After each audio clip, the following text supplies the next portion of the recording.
দেশ জুড়ে চলছে অনির্দিষ্টকালের কারফিউ। রাজধানী সহ সারা দেশের গুরুত্বপূর্ণ পয়েন্টে সতর্ক অবস্থানে রয়েছে আইন শৃঙ্খলা রক্ষা বাহিনী। মোড়ে মোড়ে বসানো হয়েছে নিরাপত্তা চৌকি। সকাল থেকেই কম রাজধানীতে যান চলাচল, জরুরি প্রয়োজন ছাড়া বের হচ্ছেন না কেউ। রাজধানীর পরিবাগ থেকে বিস্তারিত জানিয়েছেন আল আমিন তুষার। গতকাল সন্ধ্যা ৬টা থেকেই কিন্তু এই কারফিউ কিন্তু আবার জারি করা হয়েছে। গেল ১৯ জুলাই যে দিবাগত রাতে যে আসলে কারফিউ জারি করা হয়েছিল, তারপর কিছুটা সময় শিথিল এবং এভাবেই কিন্তু কারফিউটা চলছিল। আমরা যেটা দেখেছিলাম গতকালকে পরিস্থিতি যখন আসলে বেগতিক হতে শুরু করে, তারপরেই কিন্তু সরকার, আমরা কোথাও কিন্তু বাস অর্থাৎ গণপরিবহন দেখিনি, ব্যক্তিগত অল্প কিছু আসলে পরিবহন আমরা দেখেছি, বিশেষ করে মোটরসাইকেল, সিএনজি এবং রিক্সাগুলোকে কিন্তু আমরা রাস্তার বিভিন্ন জায়গায় দেখেছি। আমরা খেয়াল করেছি যে যারা আসলে জরুরি প্রয়োজনেই বের হয়েছেন তারা ছাড়া অন্যরা কিন্তু খুব একটা কিন্তু আজকে বের হননি।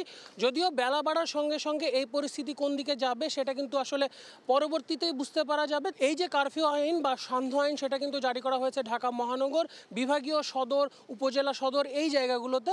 আরেকটা কথা যদি আমি উল্লেখ করি, যে সপ্তাহের দ্বিতীয় কর্মদিবস আজকে সোমবার, সেই জায়গা থেকেও কিন্তু যারা আসলে কর্মজীবী মানুষ রয়েছেন তারা কিন্তু এখনো পর্যন্ত, যেহেতু সাধারণ ছুটি ঘোষণা করা হয়েছে, সেই জায়গা থেকে তাদের কিন্তু কোনো কর্মচাঞ্চল্য বা এমন কিছু কিন্তু আমাদের চোখে কিন্তু পড়েনি। এবং যারা আসলে খুবই সাধারণ পথচারী রয়েছেন তারা কিন্তু অল্প বিস্তর তাদের জরুরি প্রয়োজন সেরে নেওয়ার জন্য বের হয়েছেন। এবং আমরা দেখেছি যে অ্যাম্বুলেন্স বা এই যে জরুরি সেবার যে গাড়িগুলো রয়েছে সেগুলোও কিন্তু তাদের বিভিন্ন কাজে তারা আসলে তাদের যে কাজ সেটা তারা করছেন।